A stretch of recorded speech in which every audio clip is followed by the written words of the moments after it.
Bonjour, comme indiqué dans la vidéo faite il y a déjà quelque temps concernant donc le fonctionnement de cette broche 300 watts, il existe à peu près exactement le même modèle en 400 watts, où j'avais montré un branchement extrêmement simple. Et d'ailleurs là, nous sommes dans la même configuration que lors de cette première vidéo. Mais ce que je veux vous montrer maintenant, c'est comment piloter donc la vitesse de la broche avec l'aide de ce contrôleur et un Arduino avec GRBL. Alors tout d'abord, on va rebrancher donc ça comme c'était. Et bien sûr, on branchera l'alimentation, ça marche mieux. Alors on met a priori le plus sur le plus. Et je vous conseille d'utiliser les standards, c'est-à-dire que du rouge, c'est du plus, et du moins, c'est du noir. Donc le power in, c'est là. Et a priori, ça fonctionne. Alors, tâchez de mettre les deux, c'est mieux. Hop.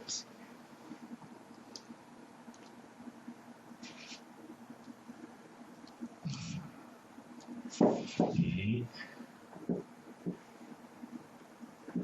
évidemment, tout marche parfaitement quand on le fait tranquille à l'atelier. Et puis devant la vidéo, ça marche moins bien.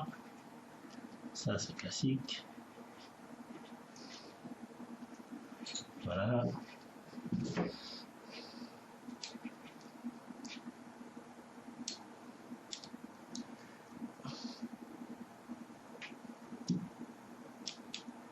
Ok. Bien, maintenant on va brancher l'alimentation.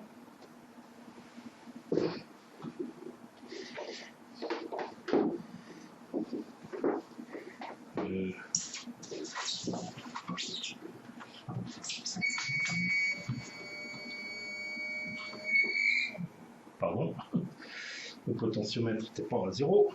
Donc voilà, ça c'est exactement comme la vidéo précédente, le potentiomètre, et on accélère la vitesse de la broche manuellement. Donc, on redébranche.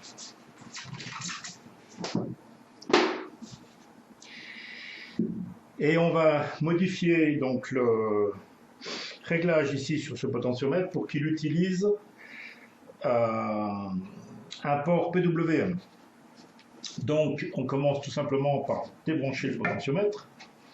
De l'autre côté, on prend ce litre, j'espère qu'on voit comme il faut. Voilà.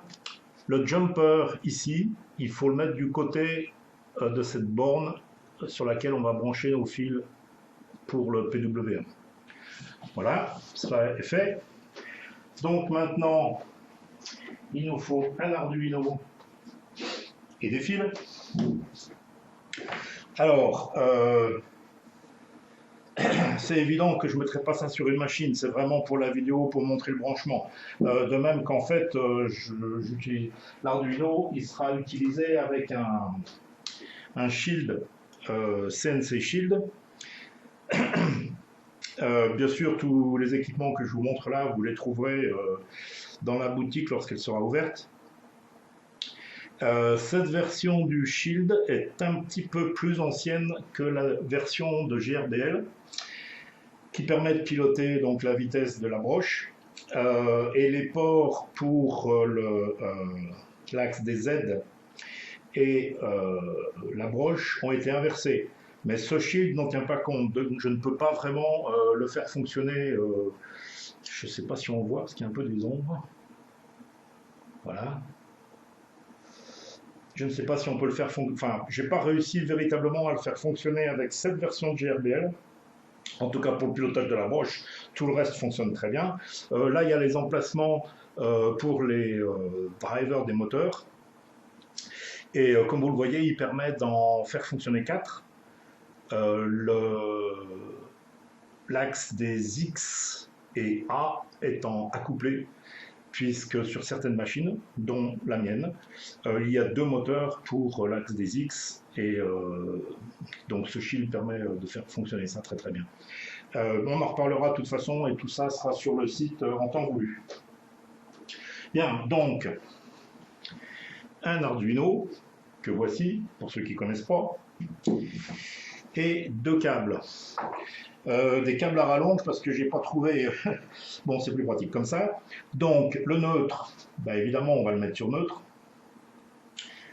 C'est mieux.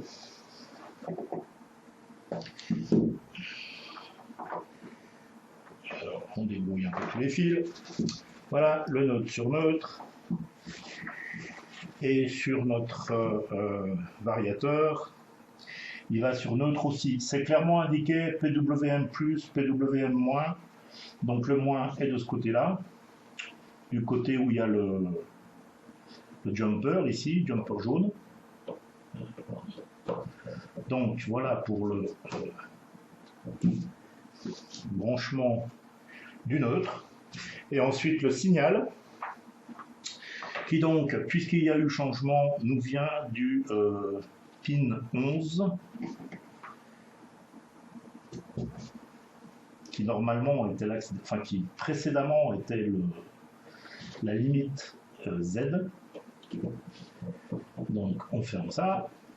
Voilà, a priori c'est branché.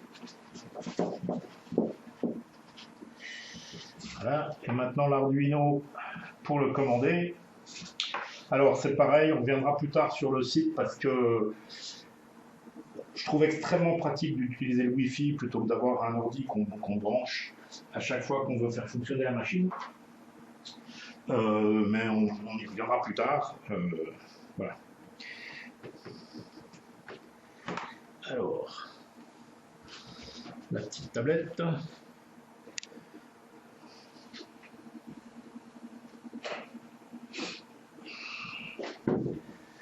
Un petit USB.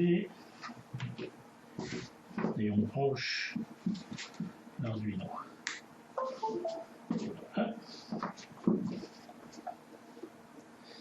Bon, je vous dis, c'est pas très, comment dire, opérationnel. C'est vraiment du type laboratoire d'études ou vieux savant fou, comme vous voudrez, à vous de choisir.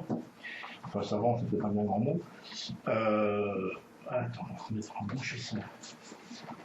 Ces fils USB sont un peu rigides, pas très pratique. Bon, voilà.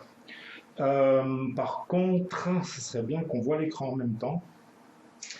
Alors attendez, je vais me mettre dessus déjà. Voilà.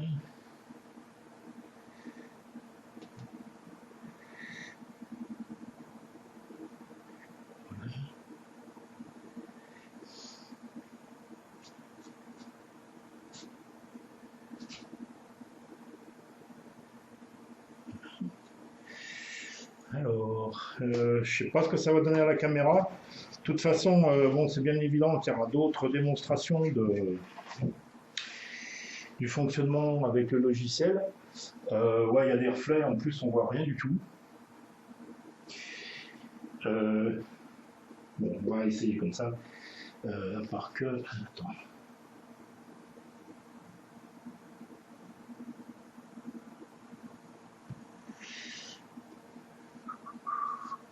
Bon, tant pis, je vais garder le clavier parce que l'application n'est pas très adaptée au touch. Par contre, non, de toute façon. Bon, pour ce qui est de l'écran, j'enregistrerai, comment dire, l'écran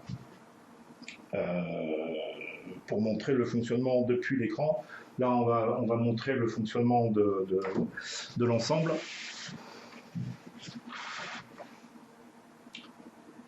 Voilà, donc ici maintenant, tout est branché. Alors en fait, bon, le logiciel, comme je l'ai dit, on verra par la suite en vidéo et sur le site, etc. Simplement, on va là, puisqu'on n'a pas de... Enfin, je ne veux pas faire fonctionner tout un programme CNC. Simplement, donc, on va passer ce que vous ne voyez pas.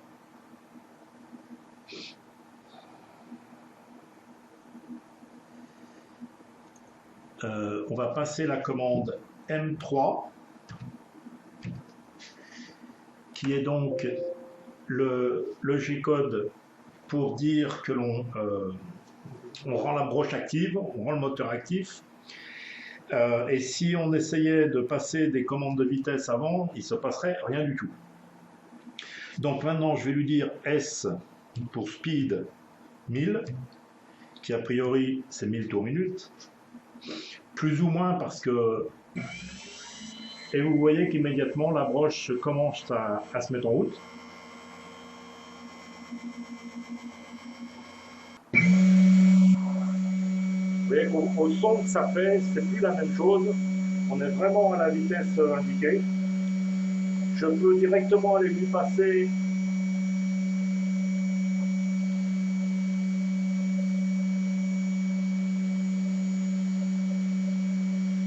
M5 qui arrête la broche. Et donc je refais M3 S, on va dire 5000 par exemple.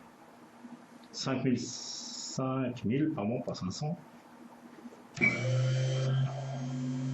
Et la fréquence est différente, on est bien à peu près mi-vitesse. On va descendre à M100. Oui.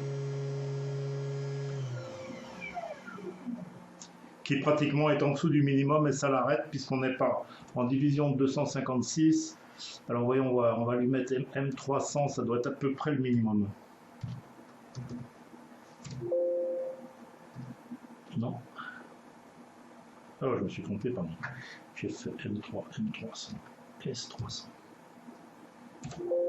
Non, il n'est pas content.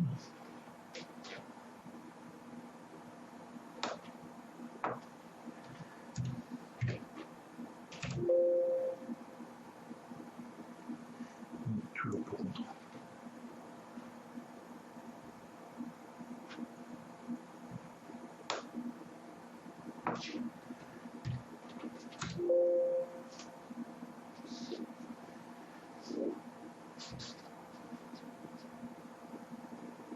Ah oui, c'est Enter, il n'est pas d'accord avec Enter. Donc S350. Voilà.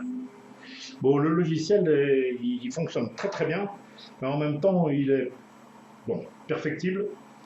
Et je m'y emploie, mais comme il y a beaucoup d'autres choses à faire, ça prendra du temps. Un certain temps, comme disait l'autre. Voilà, donc 350, on n'est pas loin du minimum. On peut essayer 250, 200. 200, on va peut-être s'arrêter. Ouais, effectivement, 200, ça s'arrête. Donc voilà, on pilote très très bien la vitesse de la broche. Je vais lui envoyer un M5 pour être sûr de la désactiver et de ne pas risquer quoi que ce soit. Et normalement, tous vos programmes G-code, enfin ça dépend peut-être un peu du générateur de G-code, mais normalement tous vos programmes G-code se terminent par M5 pour arrêter et désactiver la broche quand, juste avant que la machine retourne au point zéro. Bon voilà, c'est une simple petite démonstration. Comme je l'ai dit, on reviendra sur la partie écran, logiciel, etc. Mais il est parfaitement possible de piloter donc la vitesse de sa broche avec la dernière version de GRBL depuis un petit Arduino.